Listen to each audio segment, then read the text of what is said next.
Halo semuanya, di video kali ini sesuai janji gue akan membicarakan story yang berikutnya, yaitu serba-serbi handphone di Jepang. All about phone di Jepang. Ini akan sangat kompleks, tapi gue akan bikin sesimpel mungkin, semudah mungkin untuk dimengerti. Karena ya banyak sebenarnya handphone di Jepang itu serba-serbinya seperti apa. Akan dibagi beberapa bagian.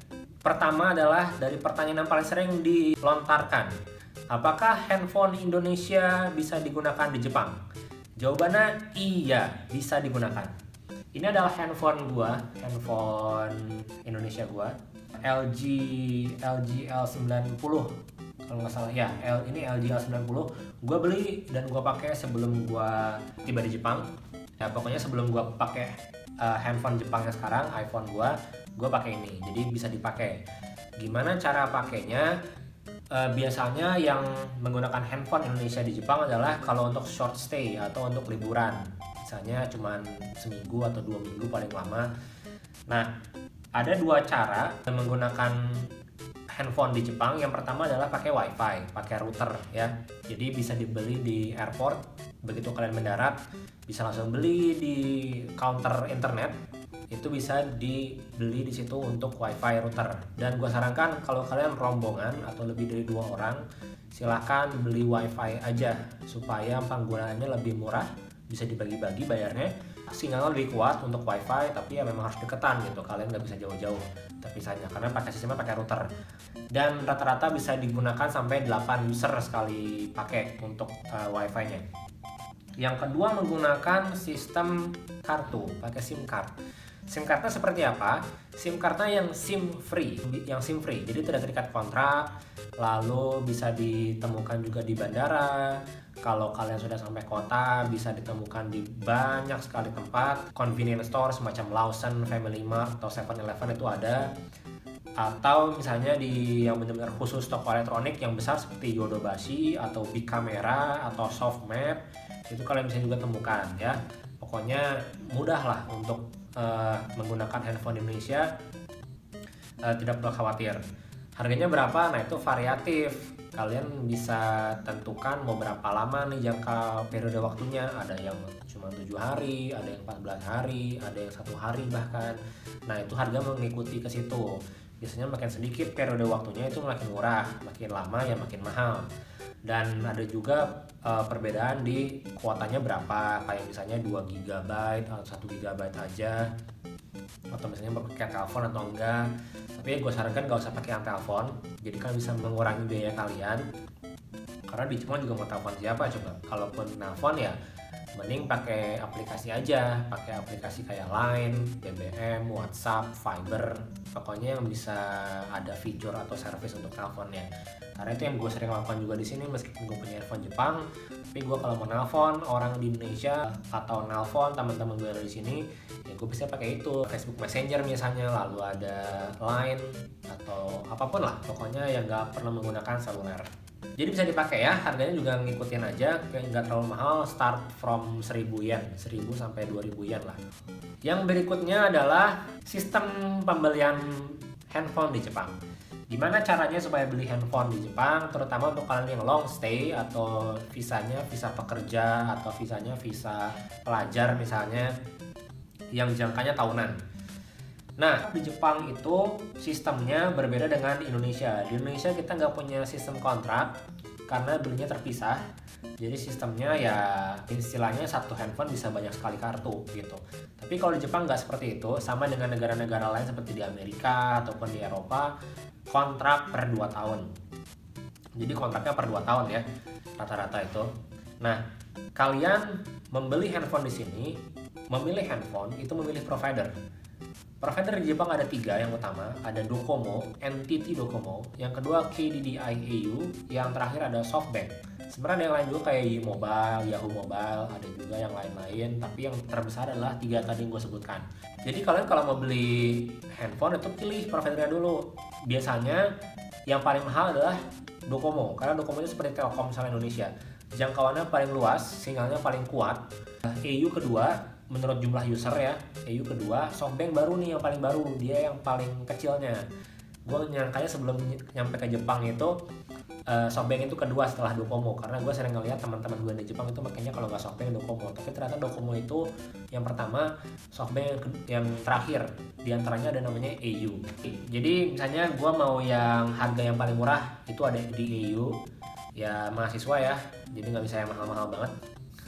Kayak gue aja, gue kemarin itu bayar 7.500. 7.500 itu breakdownnya adalah, jadi gini, kalau kalian beli handphone datang ke toko provider tersebut, nah yang harus ditunjukkan pertama kali adalah paspor kalian bahwa kalian orang asing, bukan orang Jepang. Lalu yang kedua adalah kartu KTP kalian, identity cardnya di Jepang, Zairyu Kado kalau di sini disebutnya seperti KTP Jepang. Dan yang terakhir adalah bank account atau kartu ataupun buku tabungannya. Jadi tiga itu harus dibawa ketika kalian pertama kali mau beli handphone. Ditunjukkan, nanti rata-rata mereka pakai bahasa Jepang, tapi kalau yang nggak bisa bahasa Jepang, kalian gue sarankan ditemenin sama orang yang bisa bahasa Jepang, mau itu orang siapapun lah, orang Jepang lokal lebih bagus gitu. Tapi ada beberapa tempat yang menyediakan staff yang bisa bahasa Inggris, memang nggak banyak, biasanya hanya di pusat kota dan di dekat kampus, karena kampus kan banyak international student gitu. Nah, yang pertama kalian pilih adalah handphonenya mau apa dulu yang pasti. Misalnya pilih iPhone ya, iPhone. Nanti iPhone itu harganya per bulannya berapa, dari macam-macam lah. Kalian bisa lihat di situ, ada di sebelah handphonenya, di displaynya ada informasinya per bulannya berapa. Itu biasanya belum termasuk data plannya. Nah, nanti setelah kalian pilih handphonenya, kalian pilih data plannya. Data plannya itu mau berapa gigabyte, misalnya dari 2, 3, 5, 7 gigabyte gitu. Itu lalu setelah itu kalian pilih plannya, teleponnya mau seperti apa, apakah mau yang paling murah itu nggak pakai telepon sama sekali, kalau kalian telepon baru dihitung per menitnya berapa. Yang kedua adalah 5 menit pertama itu gratis ke semua provider, itu yang gue pilih. Yang terakhir adalah gratis ke semua provider mau berapa lama pun kalian telepon, tapi itu yang paling mahal. Lalu ada beberapa service, kalau kalian pilih Apple, kalian bisa pilih Apple Care.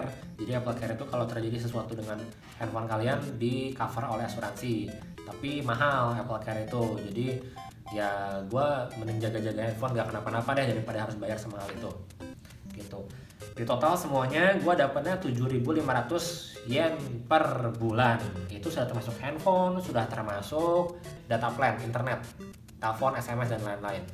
Terus ada yang sempat nanya ke gua, itu pertanyaannya adalah ketika sudah kontrak itu apakah handphone jadi hak milik? Jawabannya iya, dengan jangka waktu tertentu. Beda-beda setiap provider. Kalau gua au itu setelah 3 bulan, mau kalian membatalkan 3 bulan atau 6 bulan, kayaknya 6 bulan deh, 6 bulan. Setelah kalian bayar kontrak 6 bulan dan tiba-tiba kalian pengen membatalkan, kalian bayar penalti, tapi handphone jadi milik kalian, jadi hak milik. Jadi ketika kalian bayar penalti, kalian putus kontrak, itu handphonenya ya buat kita gitu, nggak dibalikin, tapi tetap buat kita. Jadi rata-rata per 6 bulan, tapi kalau di bawah 6 bulan ya kalian harus balikin handphonenya, jadi belum jadi hak milik kalian. Oke, itu untuk menjawab pertanyaan tadi. Lalu handphone dibawa pulang dari toko tanpa membayar sepeser pun, tanpa membayar uang sepeser pun. Jadi pertama kali ketika gue beli handphone itu gue tidak mengeluarkan uang sama sekali, ya. Jadi karena sistemnya kontrak, disetting sama mereka waktu itu, sama staffnya, sama mbaknya, disetting email, disetting ya kayak setting handphone awal aja. Itu sudah diset semuanya, diintegrasikan pembayarannya ke kartu ATM kalian. Jadi supaya per tanggal 25, setiap tanggal 25 akan ada auto debit. Jadi 7.500 ditarik otomatis dari ATM gua, dari rekening gua. Gimana kalau di rekening gua nggak ada uang segitu banyak 7.500 di ATM gua? Nanti bulan berikutnya sekitar tanggal 5 akan dikirim yang namanya surat tagihan. Jadi sistemnya bayarnya manual. Kita dapat surat tagihan, harus bayar, ada due date-nya, ada deadline pembayaran kapan. Kita bayarnya ke convenience store atau bayarnya ke post office, itu bisa gitu.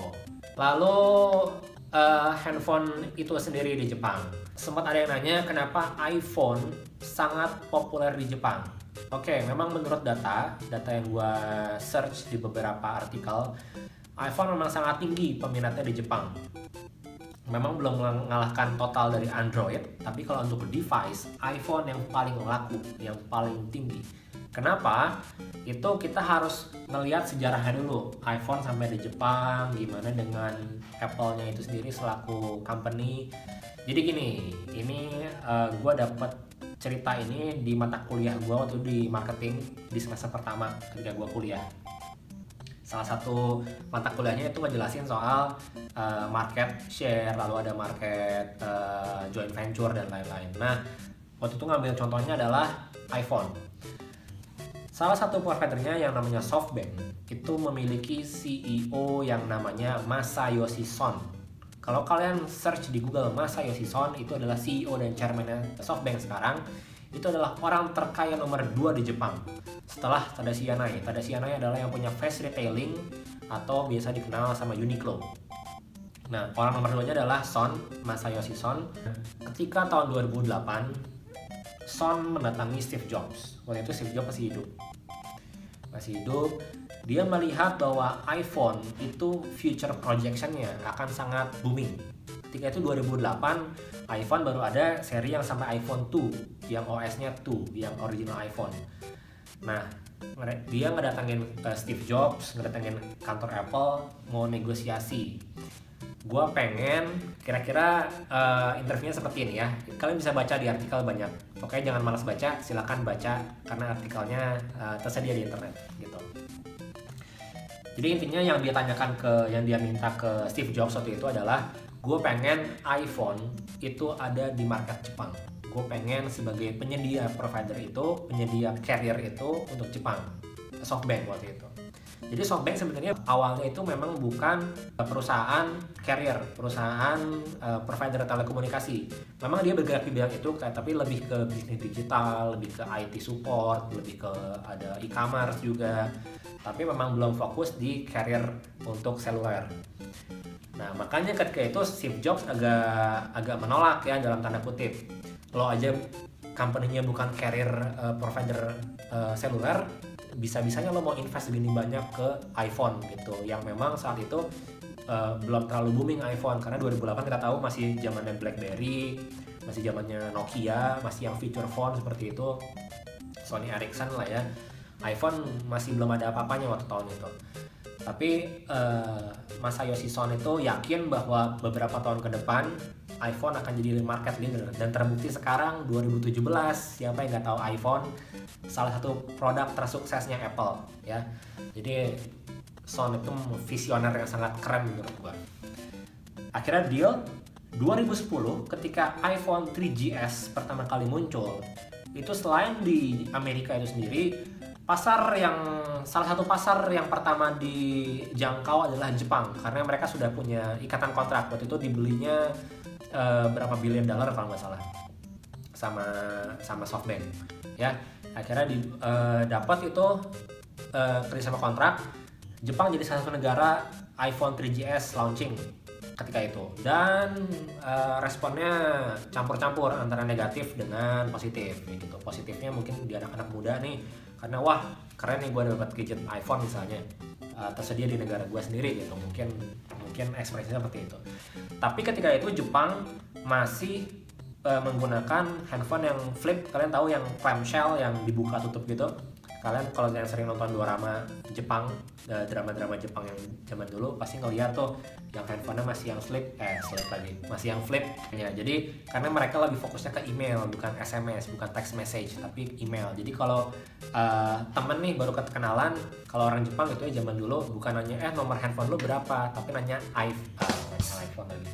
Jadi bukan nanya nomor handphone lu berapa, tapi email lu apa gitu. Jadi untuk komunikasi lebih banyak pakai email karena karakternya bisa lebih banyak, dan orang Jepang kan suka kayak emoji yang aneh-aneh gitulah. Jadi belum begitu booming, tapi waktu itu SoftBank ngeliat, karena memang intinya adalah mereka pengen ngalahin Docomo yang jadi market leader saat itu.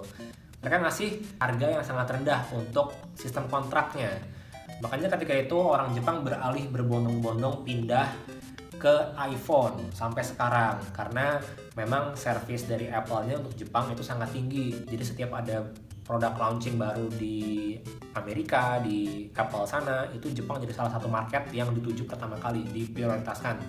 Kayak iPhone 7 kemarin launching langsung ada di Jepang. iPad yang baru apa gue nggak tahu, iPad Pro, iPad Air, gue nggak tahu yang terbaru apa, itu sudah ada di Jepang gitu. Apple Watch juga itu sudah ada di Jepang, karena itu salah satu bentuk dari hasil perjanjian yang lama-lama. Setelah SoftBank akhirnya Docomo dan EU ngikutin, mereka juga kerjasama akhirnya mereka juga sebagai distributor untuk Apple, dan memang makanya harganya sangat murah dan marketnya terus berkembang sampai sekarang jadi salah satu top leader di bawah Android masih memang gitu. Makanya jadi populer dan mereka juga ngasih harga khusus, makanya harga bulanannya untuk kontrak itu lebih rendah daripada harga Android. Contohnya gini, gue adalah fans boynya Sony, tapi kenapa gue pakai LG? Karena Sony gue dijamret waktu itu bilang gue nggak punya cukup uang buat beli Sony pengganti Sony, akhirnya gue pakai yang ada aja deh yang bisa gue pakai gitu.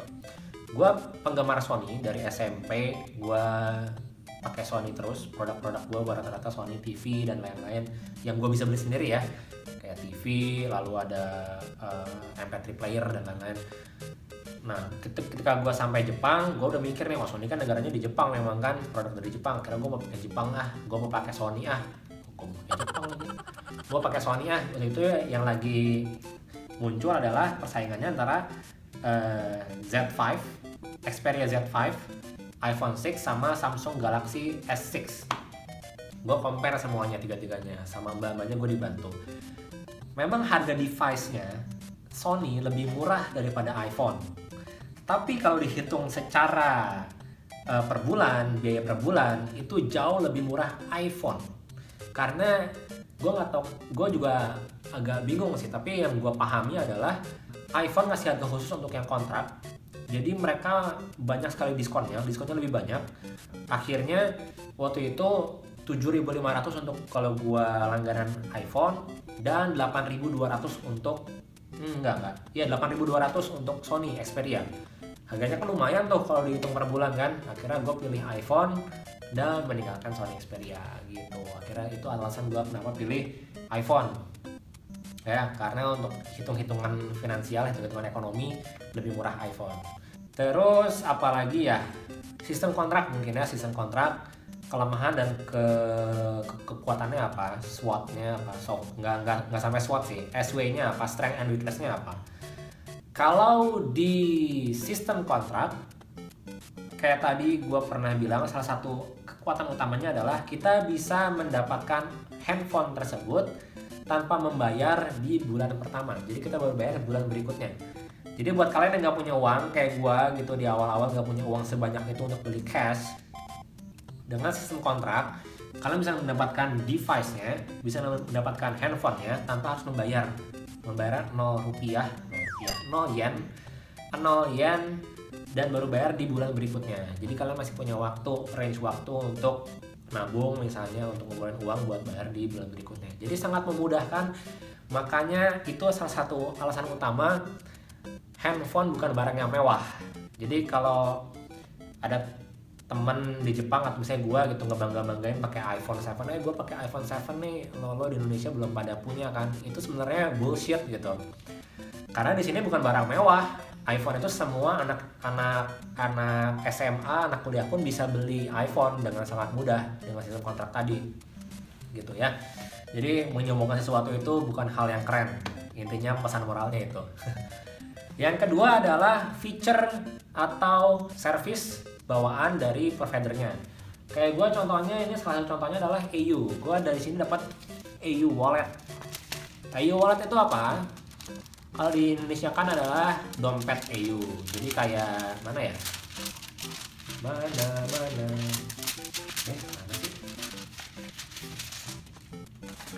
Oke. Jadi EU Wallet tampilannya cara seperti ini, keren ya. Ada Mastercard-nya. Tapi gue nggak pernah pakai, jujur. Gue nggak pernah pakai EU Wallet. Jadi ini sebenarnya kayak deposit card. Bisa digunakan jadi credit card juga, tapi gue gak pernah pakai. Kenapa? Takut boros. Jadi makanya ini masih nempel di kertas itu, belum gua buka. Takut boros, intinya sih itu, takut apa-apa main gesek. Tapi kalau untuk deposit ya, kalau mau bayar transaksi kita harus deposit dulu, misalnya 10.000 yen nih. Setelah itu ya memudahkan aja. Keuntungannya adalah kita dapat poin. Ya kayak biasalah kalau poin ya, kita akumulasi poin nanti dapat bonus atau dapat apa buat ditukar barang gitu. Lalu kita dapat offering yang ketiga. Keunggulan sistem kontrak itu kita dapat offering dari providernya, kayak misalnya diskon di sini, makan di sini, nginep di hotel ini, kayak gitulah. Tapi gue juga jarang pakai. Intinya adalah kekuatannya kita bisa tidak terlalu berat gitu, nggak bayarnya karena sistemnya cicilan. Tapi jadi kelemahan juga, kenapa? Karena cukup mahal. Jadi di sistem kontrak itu per bulannya cukup mahal, kayak 7.500, berarti kalau dikerupiahkan sekitar 800.000 lebih. Tapi kalian dapat handphone sama bayar per bulannya. Mahal nggak tuh kira-kira 800.000 per bulan buat dapat iPhone 7 misalnya dengan kuota 3 GB internet ya seperti itu, telepon, SMS gue nggak pernah SMS, gue pakai iMessage, jadi hitungannya apa ya, gue nggak pernah bayar sih kalau buat SMS. Terus telepon gue nggak pernah, jarang banget, mungkin cuma 2 menit per bulan gitu, jadi nggak pernah dihitung biaya. Lalu apalagi ya sistem kontrak, yaitu kalau kalian nggak suka di kontrak, nggak suka diikat gitu ya, ketika kalian mau pindah di dalam jangka waktu 2 tahun ya kalian harus bayar penalti. Kayak misalnya gue pakai EU nih, di bulan ke-7 EU jelek sinyalnya, gue pindah Docomo nah gue harus bayar ke EU penaltinya berapa, 10.000 sekian lah, gue nggak tahu, gue belum pernah bayar penalti soalnya. Jadi itu kelemahan dan kelebihannya sistem kontrak. Nah, di Jepang juga ada sistem seperti ini. Kalau kalian misalnya dari provider EU, kayak gue dari provider EU, gue pengen pindah ke Docomo misalnya, setelah 2 tahun kontrak gue selesai. Nah, ketika lo pindah ke kompetitor, lo pindah dari EU ke Docomo, contohnya tadi, Docomo akan ngasih banyak sekali diskon. Kenapa? Karena lo meninggalkan kompetitor buat datang ke company kita. Itu akan sangat kita hargai. Kita kasih diskon 50% buat biaya bulanannya. Kita kasih voucher misalnya 30.000 yen buat belanja itu. Nah, itu salah satu keuntungannya juga tuh. Dan macam-macam. Kayak gue pakai waktu EU, gue cuma dapat ini sama voucher belanja 5.000. Tapi gue pernah ngebantuin Ian, teman gue yang orang Indonesia juga, buat dia mau beli iPhone 6s di Docomo. Tapi gue bantuin translate waktu itu, gue bantuin ngejelasin dan lain-lain dia maunya apa. Kita dapat voucher 30.000 yen, sekitar 3,5 juta berarti. Bayangkan 3,5 juta kita bisa pakai belanja gratis. Cuman karena kita pilih Docomo sebagai provider untuk dikontrak iPhone 6s waktu itu, iPhone 6s dia. Gila, gue kayaknya nggak pernah dapat voucher 3 juta gitu, belanja apa gitu.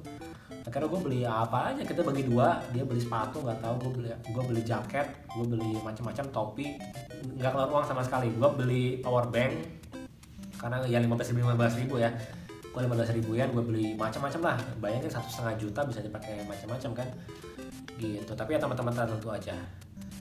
Seperti itu jadi ceritanya serba-serbi handphone di Jepang.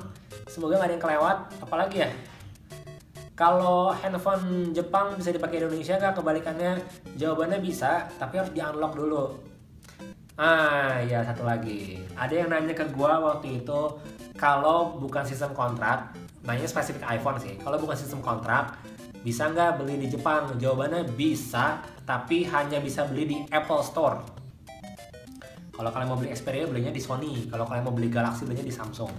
Tapi kalau kasus iPhone, Apple Store hanya ada 2 lokasi di Jepang. Satu di Tokyo, satu di Osaka. Ya, kota besar. Kalau kalian mau ngecek di Google Maps, silakan Apple Store Jepang. Lihat Apple Store Japan.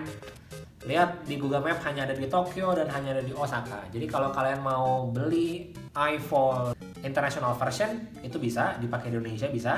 Harganya ya mungkin 96.000 buat iPhone 7. Gua nggak tahu, silakan cek sendiri ya. Cek Apple Store Jepang. Ya itu bisa, tapi nggak lebih murah dari Hong Kong sih. Setahu gua iPhone termurah di Asia itu ada di Hong Kong. Jepang nggak tahu keberapa. Singapura juga cukup murah gitu. Indonesia mahal lah pasti.